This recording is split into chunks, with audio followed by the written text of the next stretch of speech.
Hello and welcome to Arts and Entertainment. With Chris and Randall. I'm Chris. I'm Randall. Hey, Randall, you know what they say about LA? We have 4 seasons, just like everywhere else in the world. We have summer, we have Winter. autumn. Well, we have summer, we have autumn, we have winter, and we have Oscar season. That joke always, I love telling that joke. We have four, like everyone else. Okay, so it's Oscar season, everybody. It's beginning. You know when it's Oscar season because it's in the 80s and it's February. So not to brag, but it is in the 80s and it is. So until March 27th, which is quite a while from now, we will play the guessing game where here's how it works. You look at who's been nominated. You try to see the movies. You want ideally to see everything. It never really happens, but you try. And then you want to guess who's going to win and who should win. So we're just going to have some Oscar fun. This isn't a deep Okay, show. so you want us to like make some predictions. We'll make some predictions. We'll offer our point of view. We'll talk about the general feeling about what we like or don't like about the Oscars.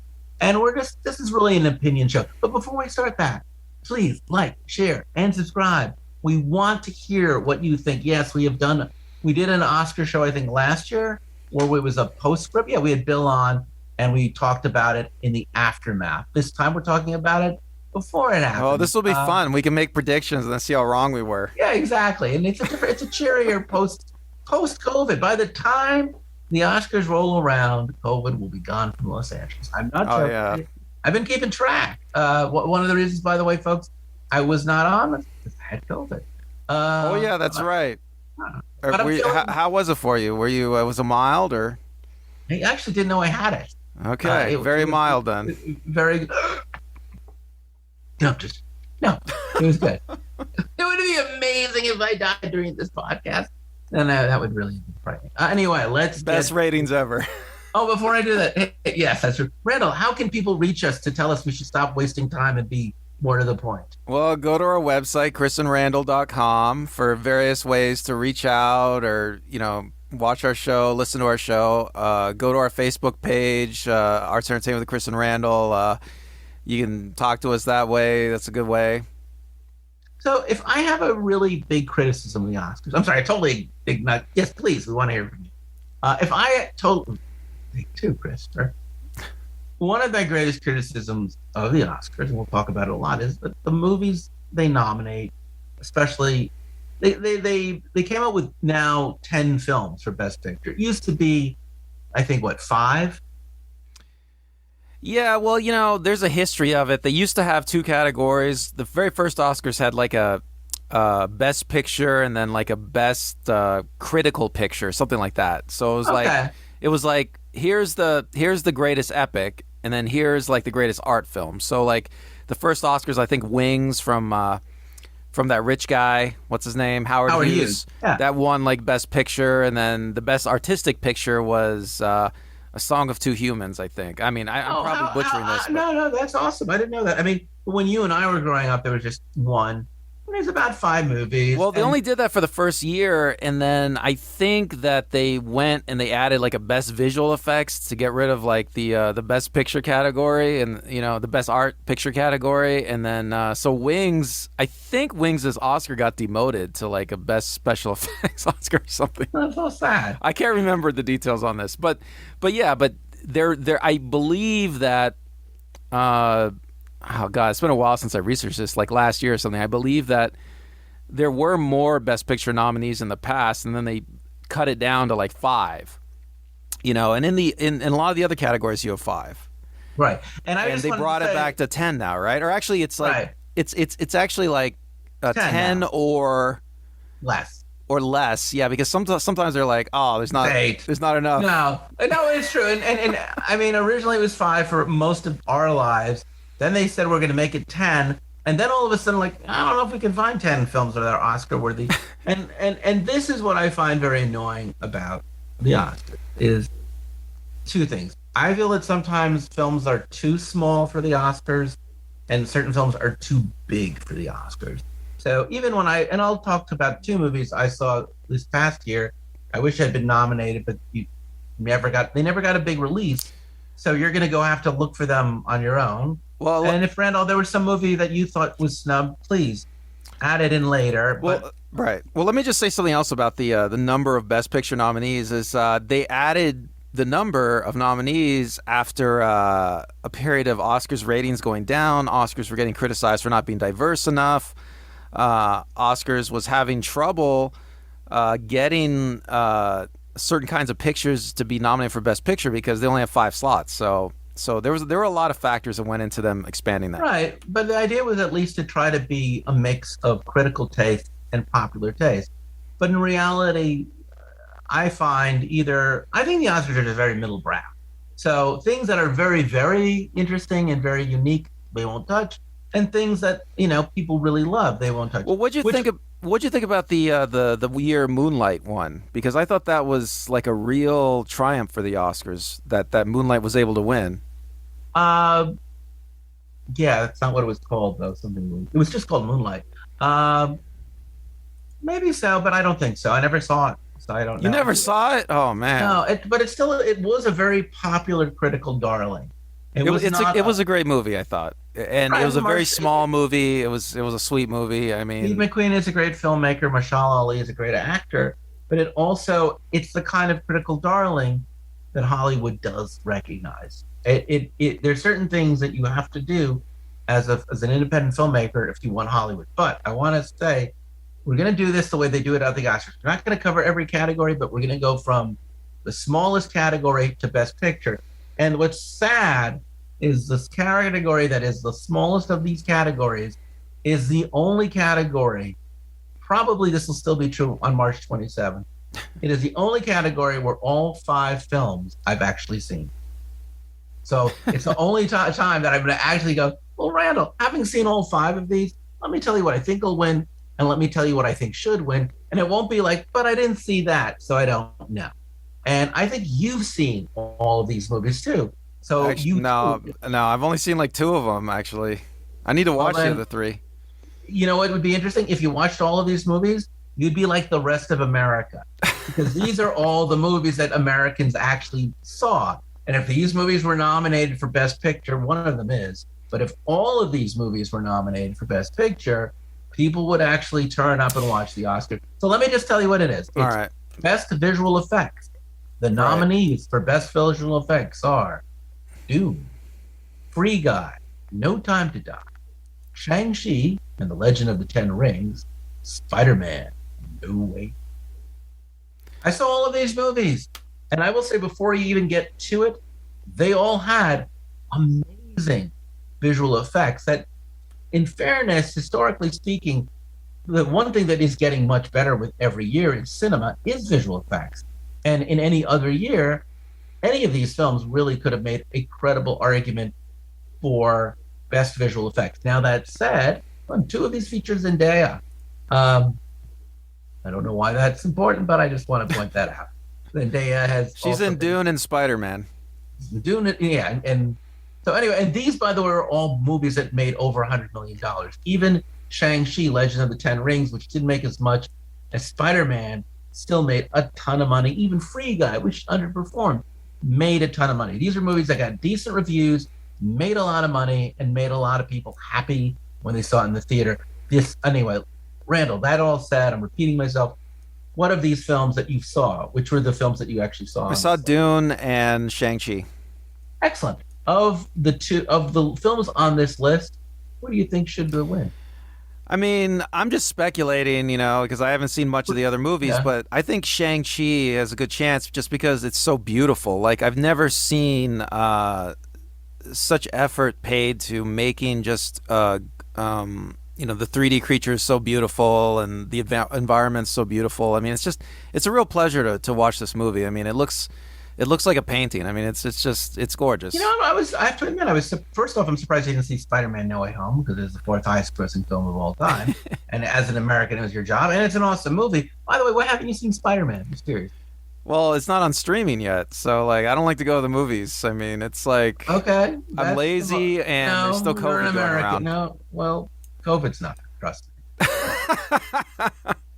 But was surprised that given those two options that you didn't pick Dune, which I would have. I'm going to pick Dune. Having seen all five of these films, I honestly just can't believe that you didn't pick Dune because it to me Dune is so far superior in visual effects to Free Guy, No Time to Die, Shang-Chi, and even Spider-Man: No Way Home. Which Well, Dune to me is like I still love the Lynch Dune better. Like so far, I mean, my opinion's still out. The jury's still out for me until part two comes out because then they're both covering the same territory. But I don't know. Visually, Lynch's Dune still does it for me. I mean, it's still my favorite. so it's so basically you don't pick Dune because it isn't as good as the I don't know. It just yeah. I mean, I think Lynch's Dune just. I don't know. Just I think this Dune. Okay, if we were gonna just get into the aesthetics of this Dune, yeah. I think a lot of the aesthetic choices made were just made in opposition to Lynch's Dune. So, for instance, characters that were way over the top, like Baron Vladimir Harkonnen, they toned them down. You know, just because they had to make it different. You know, and I mean, everything is toned down in this Dune. It's minimalistic. You know, because Lynch's Dune was so lush. I mean, you know, Lynch's Dune, the sets were just like they spent so much. Lynch's Dune is arguably, I would say, one of the last great art production movies. You know, one of the greatest art production movies of the '70s, and it's such a beautiful movie. Of course, this is a visual effects category, and you know, another thing about this Dune movie that I think is great. Okay, Chris, is they didn't use a lot of visual effects. You know, they tried to keep it minimalistic. They tried to use practical effects. So, I mean, I'm not sure if practical effects count in visual effects category. I'm not sure how how the Academy counts it. I think that practical effects actually, sadly, and you raised an excellent point, which is there is a film of practical effects. So I respect what you're saying. I'd almost want to put Free Guy as the other one because they did some very, really interesting stuff, which you can now watch. Free Guy is available. All right, I definitely want to watch that, yeah. You're definitely making. I don't think, to be honest with you, I feel like Spider-Man was pretty interesting, but not great. And Shang-Chi, to me, felt very flat. Well, I'll just say I was like I said, I was just blown away by the beauty of it. That's all, the artistry. I mean, like just the aesthetics of it. My preference is right now to Dune. I'm gonna stick with Dune, and I think Dune will also win it. Visual production design. It's interesting. It used to be set design and production design. And now what they've done is they've merged it to production design, but now both the set designer and the production designer share the award. Yeah, we did an episode on production design. It used to be called art design, right? And it's everything that's not a costume that you're looking at, basically. Yeah. So I'm of two minds on this, but hey, this is 2022. You got to go with what you got to go. Now, of these films that have been nominated, it's Dune, Nightmare Alley. Sorry. I apologize when I sent you the list. I cut off the word alley. Dune, Nightmare Alley, Power of the Dog, The Tragedy of Macbeth, West Side Story. I have seen all of these films except for Nightmare Alley because I'm too scared to see it, but I love Guillermo del Toro and The Power of the Dog because I do not like Jane Campion films. I just don't. Men are bad. Yay. Okay, great. And also, I would argue this is a very anti-LGBT movie because the closeted homosexual clearly has got to be a villain. No empathy or sympathy there.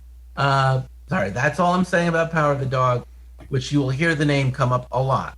So, of those films, did you see any of them besides Dune?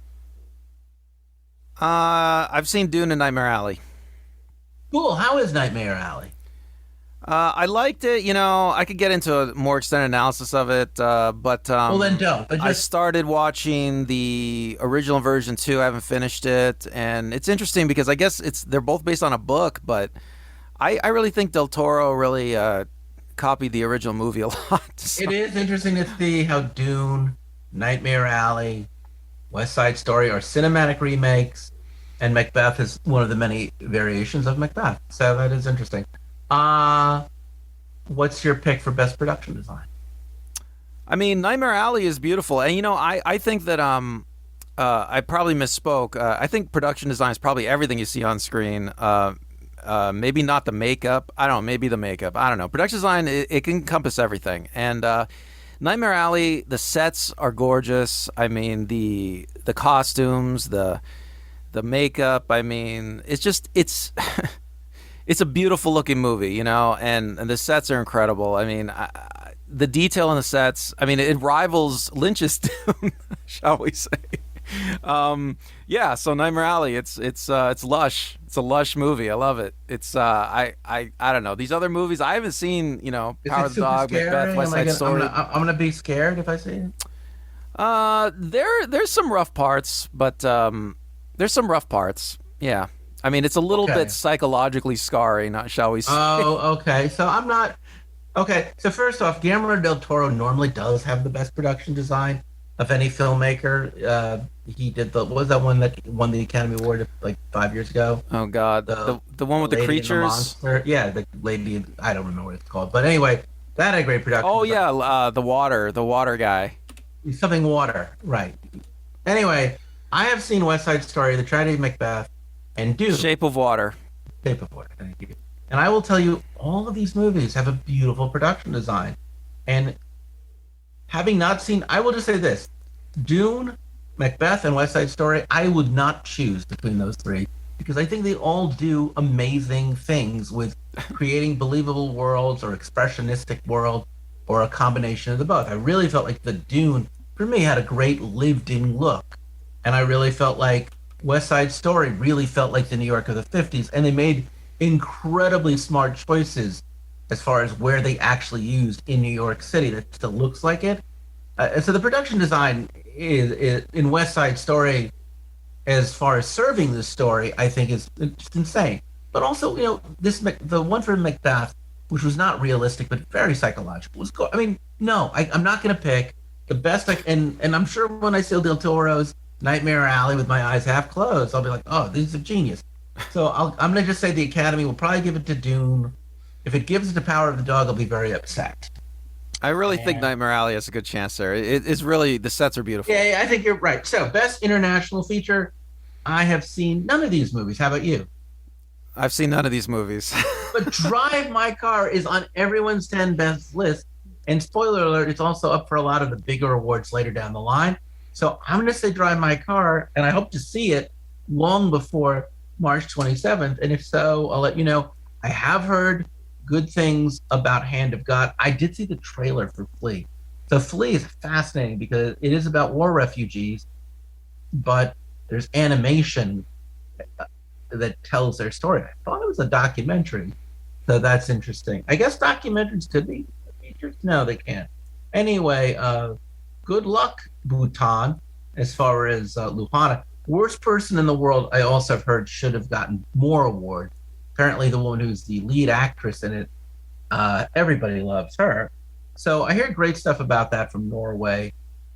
So here's the deal, folks. I'm going to really try to watch 4 of those 5 nominees because I'm really fascinated. I'm more fascinated about these 4 movies than I am about a lot of movies that are in English. How about you?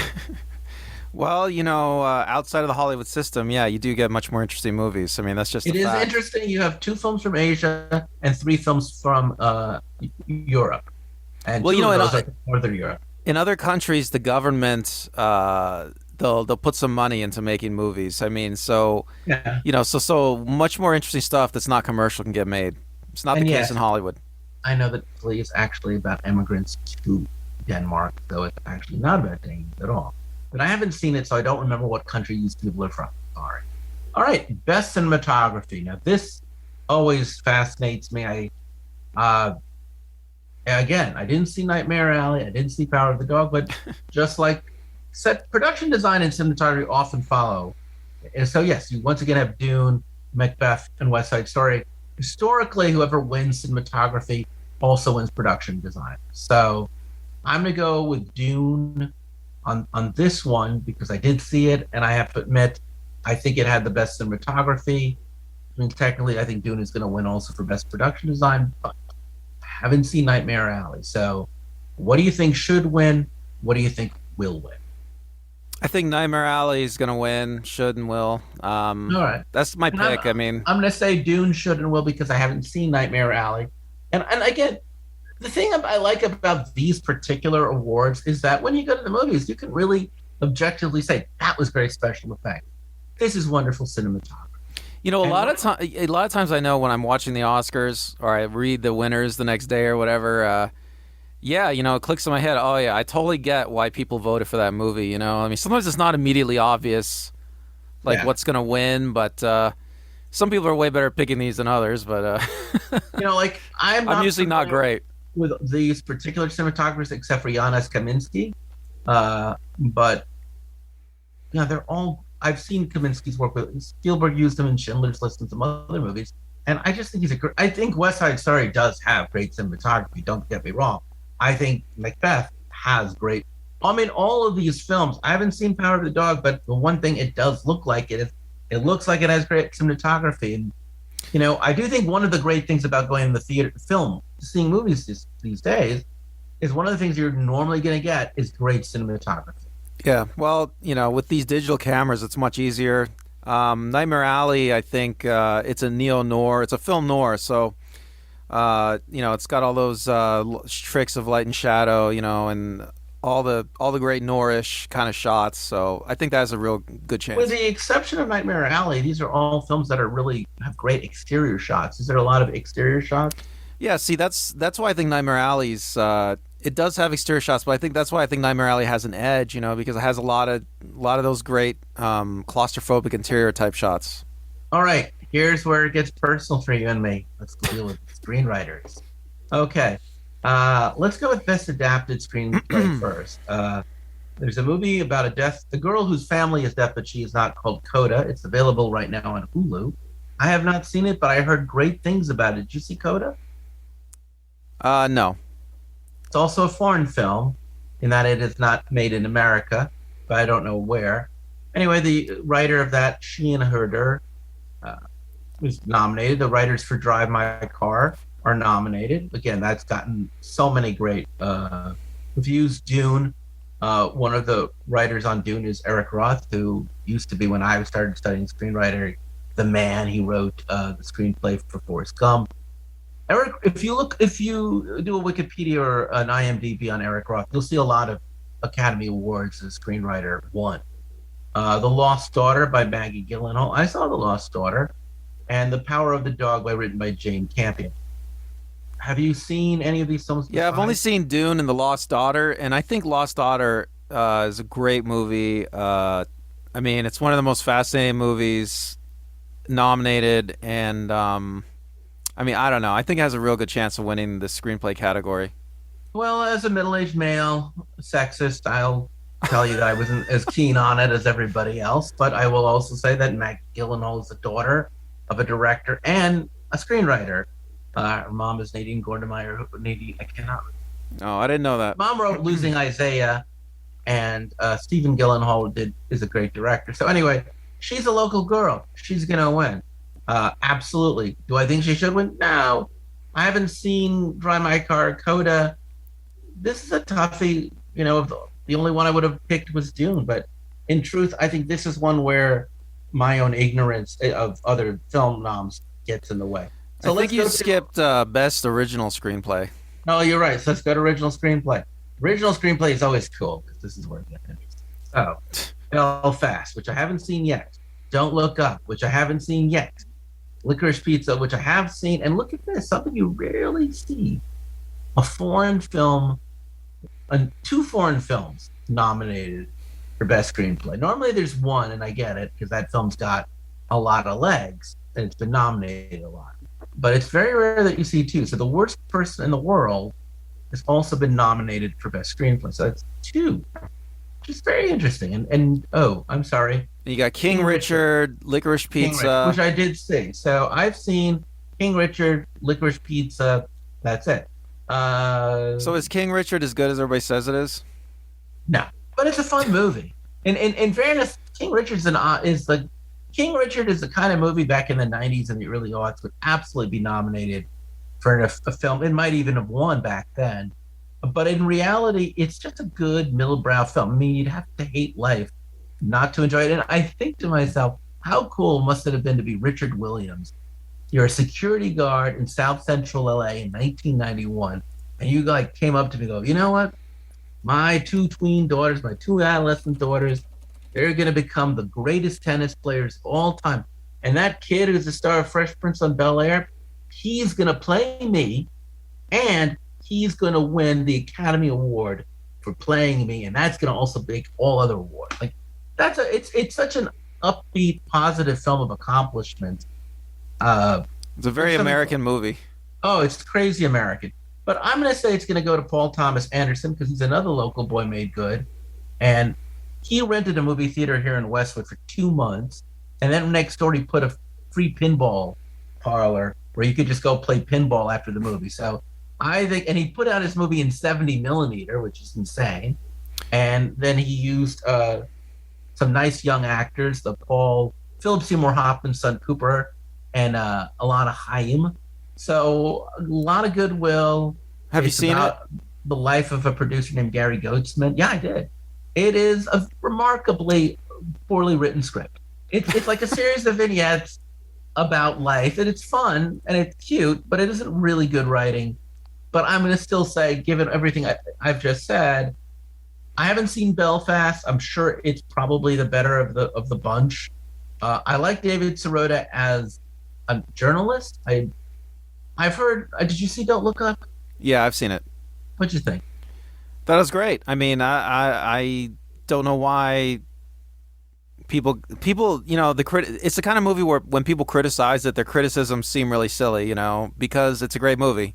You want to hate it, but you can't really fault it. I mean, it's just great. It's the kind of movie everyone tells me, like, yeah, I'm trying to watch it, but I keep on turning it off. But maybe it's really good. Yeah, because it's like, people, it's a satire, and it really, I think for a lot of people when they watch it, they realize that they're the joke of the satire. Okay, well, I'll tell you what.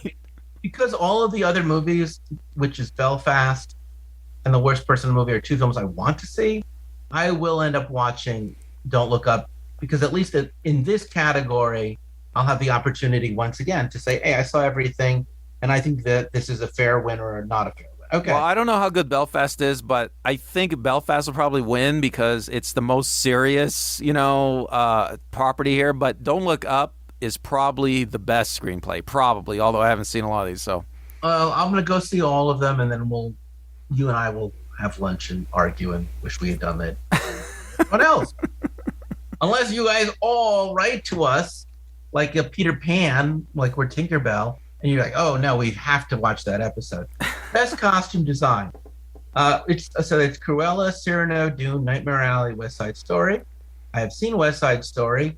I didn't realize that Cyrano must have played for like a week to qualify, but it's not out yet in theaters. So I haven't seen Nightmare Alley, but I have seen the costumes for Nightmare Alley, because when you go to the movies here at the EMC, they literally will have costumes for movies on display. So the costumes for Nightmare Alley look great. The costumes for West Side Story were amazing. Costumes for Dune were just... that was a little too subdued for my taste.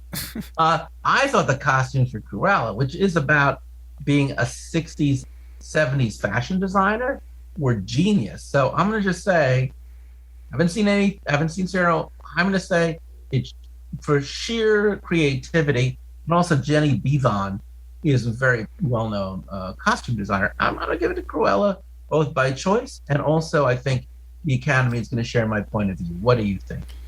I haven't seen Cruella, but yeah, you're right about Dune. I mean, Dune, most of the costumes are channeling, actual clothing from Earth. I mean, that's a good choice, for what they're trying to do. They're trying to get away from the Lynch Dune, but it doesn't make it as fun. I mean, there are some wonderful costumes in Dune, though. Nightmare Alley is beautiful, but I don't know. I guess it's a toss-up between Nightmare Alley and Cruella. I mean, I haven't seen it, but I at this point, I would say Nightmare Alley would probably win. I mean, I think Nightmare Alley has a good chance of sweeping a lot of these technical categories. I think people are going to be surprised by that, but it's a beautiful movie. Whenever you make a movie about the world of fashion, especially the world of fashion that takes place in the past, like the one that came out a few years ago with Daniel Day-Lewis, but I can't remember what it was called. That was also it The Tailor?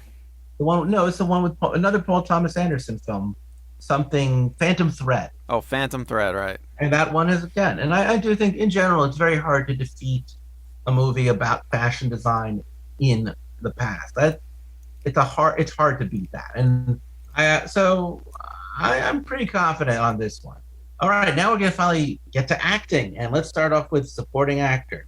So Ciarán Hinds for Belfast, Troy Kotsur for CODA, Jesse Plemons for Power of the Dog, J.K. Cinnamon for Being the Ricardos, Cody Smith McPhee for The Power of the Dog.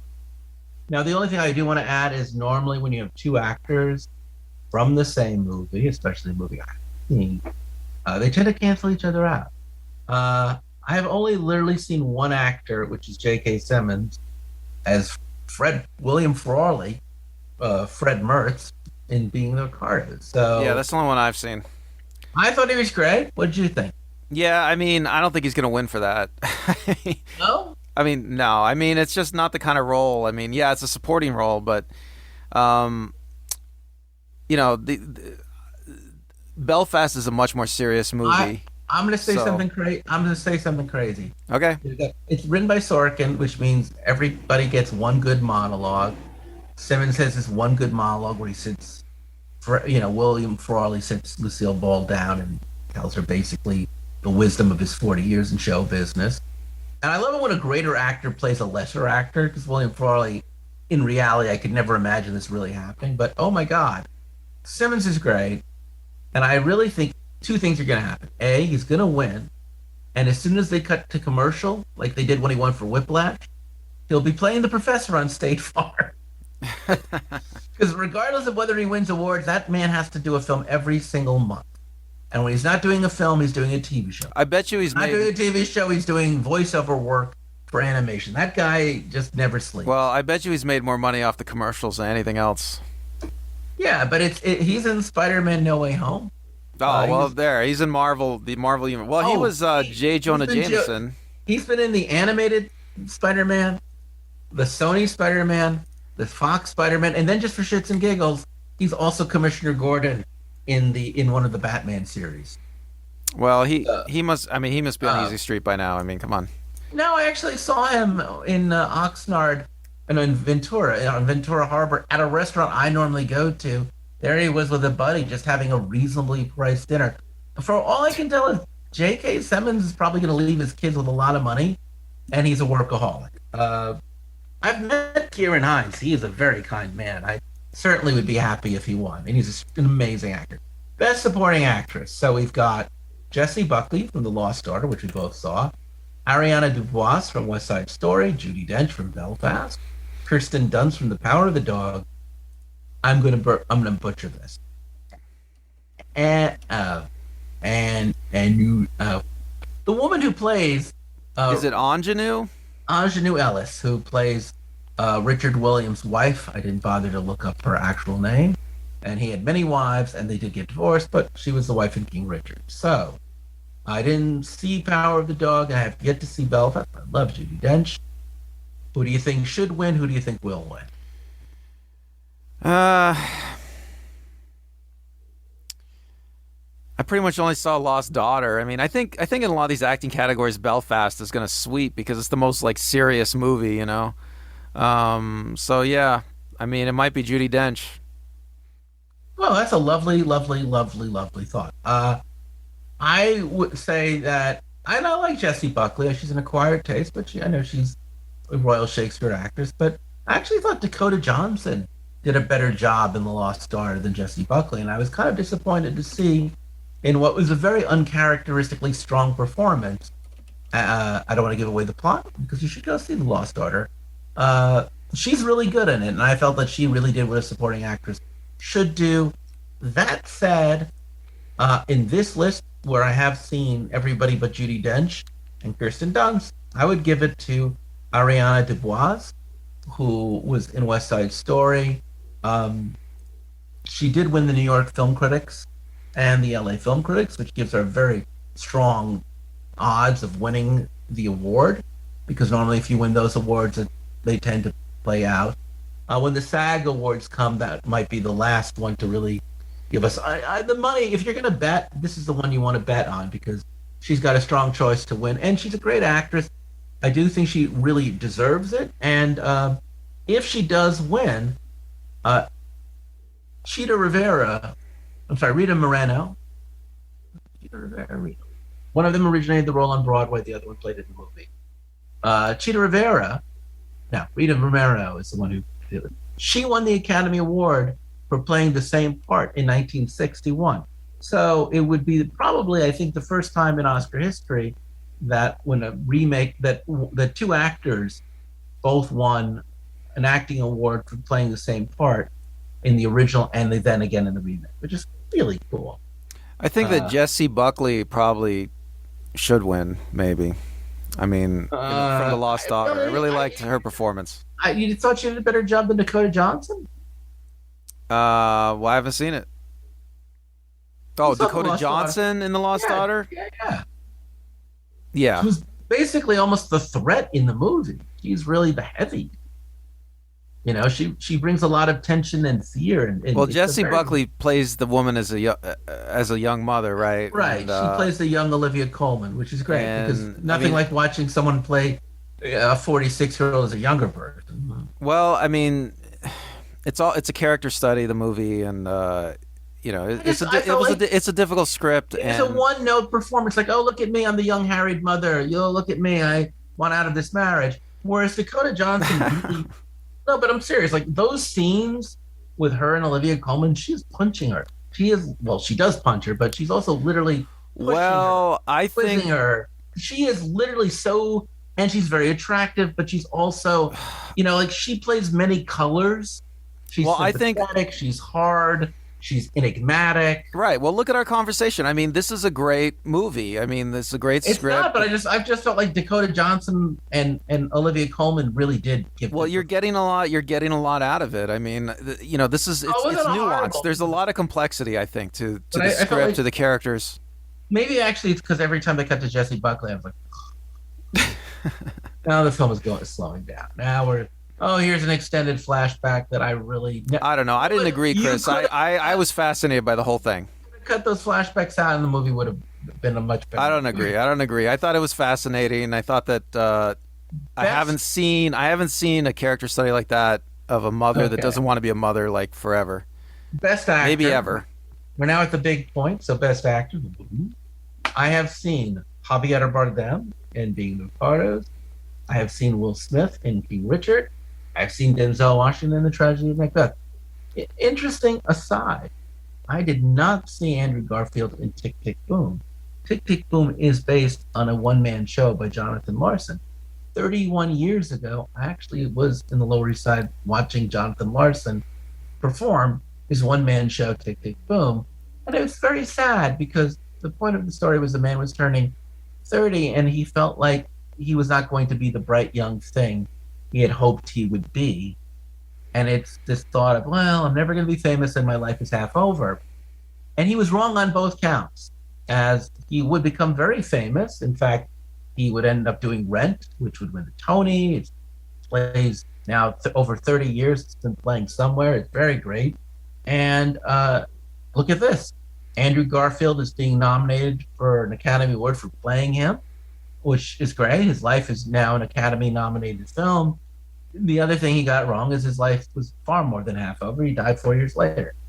So, folks, the lesson there is never count your chickens before their eggs before they're hatched. I have seen Denzel Washington do Richard III in Shakespeare in the Park, and I've also saw him in one of the Kenneth Branaghs, I think it was As You Like It. He is really good in Shakespeare, and I liked his nuanced and very different. He approaches the role very differently than an English actor does. So his take on Macbeth is far more charming, charismatic, commanding, controlling. I thought that there's a lot of shades in color. If I could give the award to anybody, I'd give it to Denzel Washington. I have not seen Bernard Cumberbatch in The Power of the Dog. Have you seen any of these films? I've seen Tick, Tick, Boom and Being the Ricardos. I think Andrew Garfield has a really good chance of winning this one. He basically has to carry the whole movie. I mean, if it wasn't for his performance in this movie, the movie wouldn't work. I mean, he is the based movie. on a solo show. Well, exactly. I mean, had to carry the whole thing. Makes sense. Exactly. You're nailing it. Exactly. If Garfield doesn't bring it, the movie doesn't work. He brought it. It's great. He wins. I'll say this much. It'd be a very happy story if either Will Smith or Andrew Garfield won. It'd be validating posthumously if Jonathan Larson won, and he's a really nice man. And it would be valid. It would be cool that Richard Williams' life in a 30-year span went from being a minimum wage night watchman to this. It's insane. But that said, I still right now look. I love Javier Bardem. It's not bad in being the Ricardos, but it's there's not much to be said. My guess is it will go to Bernard Cumberbatch because I just feel like Power of the Dog's got a lot of heat.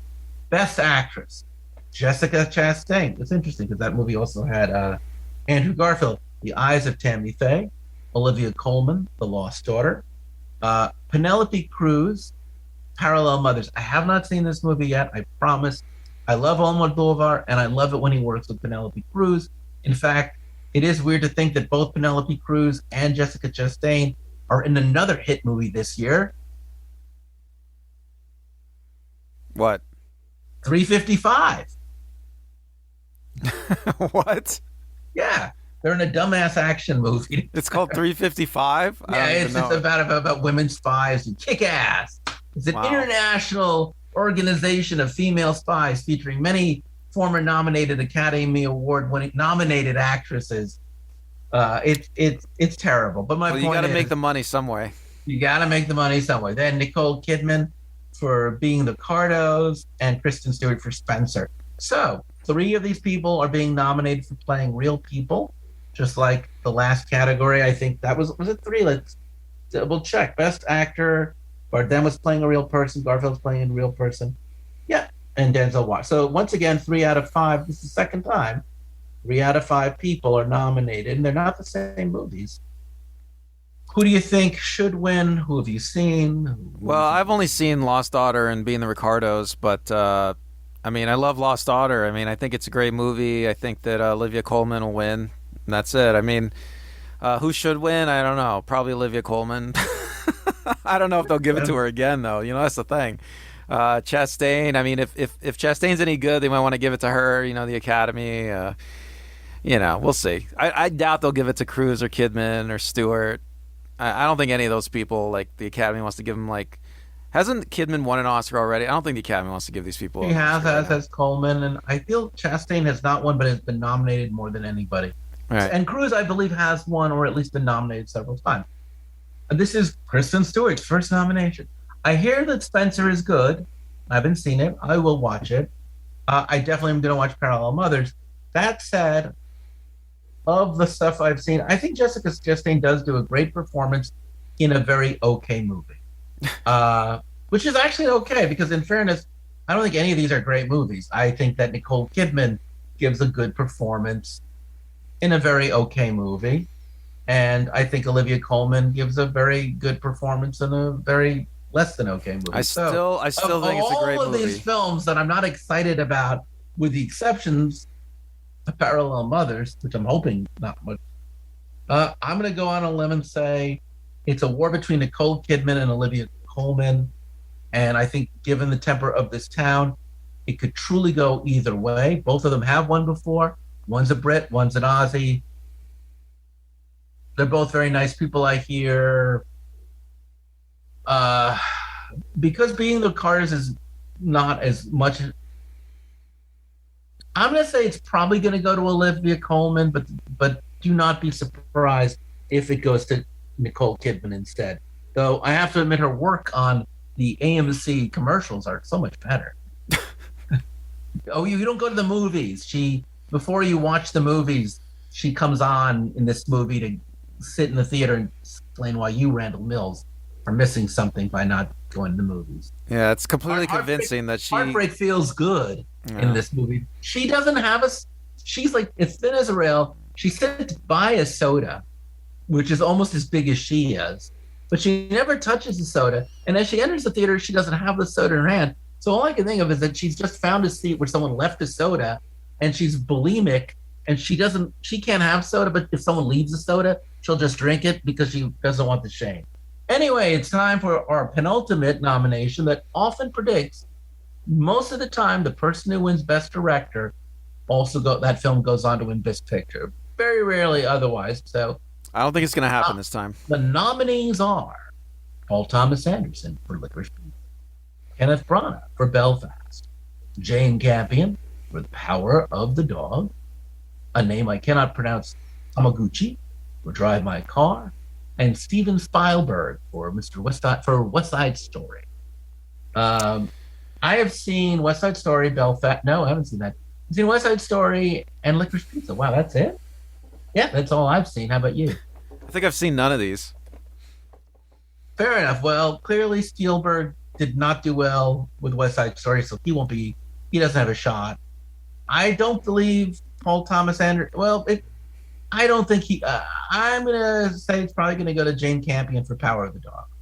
But it could go for Hamaguchi for Drive My Car. I think it'll go to Belfast because it's just like the most serious movie. That's what the Academy will want to choose, Really something like that.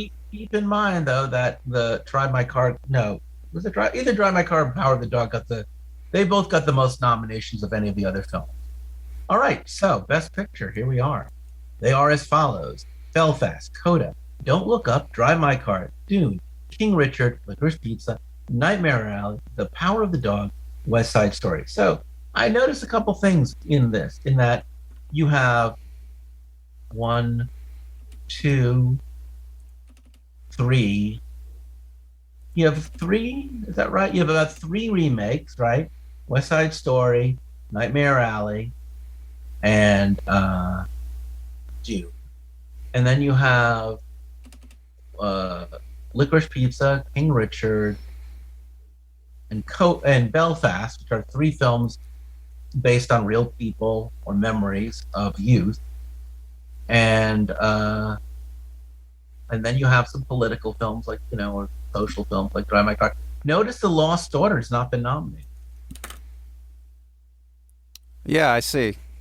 Well, it's, Lost Daughter is a smaller movie. It's a small character study. I mean, it's going to get acting awards, and that's it. But I mean, it's that's just interesting that I'm it's not got surprised. writing and acting, but it doesn't get directing, and it doesn't get picture, and that normally indicates a lack of faith in the film. Well, it's just a small movie. I know you've seen some of these films. Of the films that you've seen, which do you think should? Well, okay, I'll give you my pick here. So,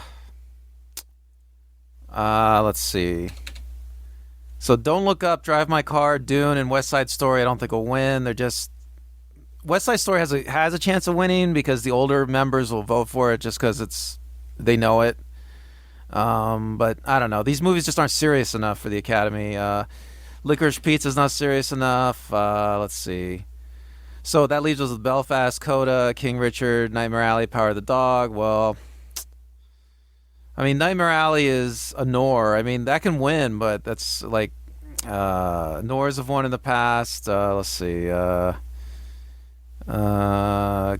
is like I don't really think Nightmare Alley is going to win. I mean, yes, he did win the Academy Award, but not enough people have seen it. I really think you're discounting Drive My Car, which I just eliminated Nightmare Alley. Oh, Drive My Car. Drive My Car is not going to win because it's Drive foreign.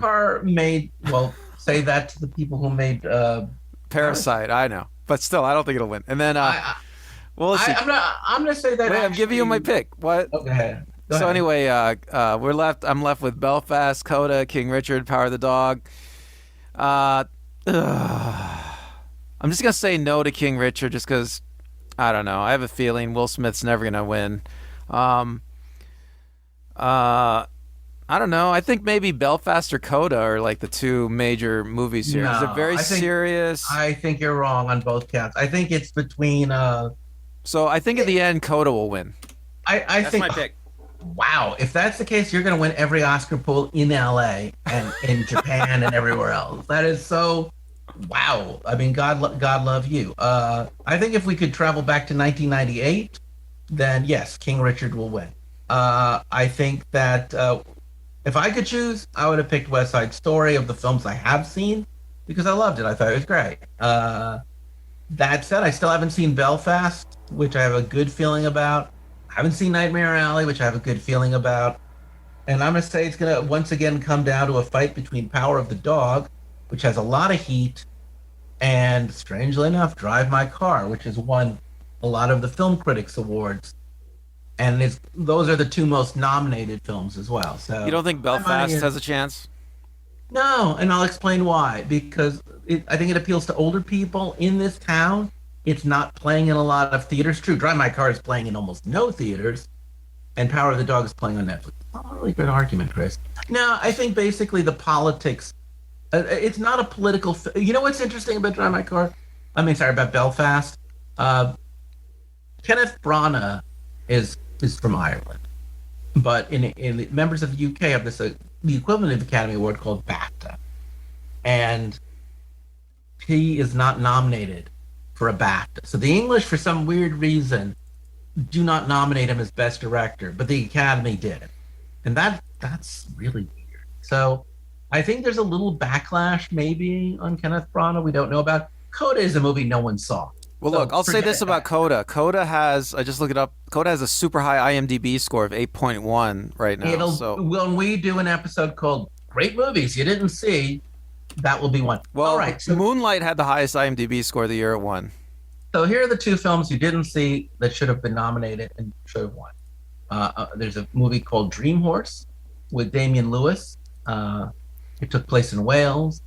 I think Sally Hawkins actually was the female lead, about a community that buys a racehorse and shares it. And it's just a really good, feel good movie. I saw it with my mom, and it's a lot of fun. And I thought it was just very charming. And Damian Lewis, who you probably know best from Homeland or Billions, is Welsh. So unlike when you normally see him and he's doing his standard American accent when they talk like this, he's actually speaking like a Welshman, and it's great. It's a very it's a very upbeat movie, and it's the kind of movie that Oscars used to do well. The movie that I loved was a movie called Dry, starring oh, Eric Bana. Again, Eric Bana is an Australian actor. This film is filmed in the outback of Australia. It's a noir murder mystery in a small town that hasn't had rain in 9 months. And that's why it's called Dry. And it's got a great backstory and a great mystery. And if you can find it, I guarantee you're going to go, wow. Pay close attention, though, and watch it all the way through. Randall, any movies that you wish had been nominated from 2021? Not off the top of my head. I was looking around. Lately it's like they've been doing a great job, and I haven't seen a lot of these movies. Well, then we really need to do an episode called "Movies You Missed from Recent Times," and we'll probably do that at some point. I will say, All I will right. say before we go that Dune also has 8.1 IMDb score, which is very high. I mean, Well, sometimes those things win, and sometimes if those if don't. Dune won Best Picture, it would be like a total surprise to most people. I think the politics favor Power of the Dog, and I think then behind that would be whoever is making an unknown movie like Drive My Car do so well. Maybe they're God and they're gonna just use their magic to win the Academy, like they did with Parasite. All right, well, thank you so much, folks. We'll find out on March 27th. Maybe we'll talk about it again. Maybe we won't, but we just wanted to this time test our psychic abilities as well as our aesthetic abilities. So until then, I'm Chris. I'm Randall. Have a great day and enjoy the Oscars. Bye.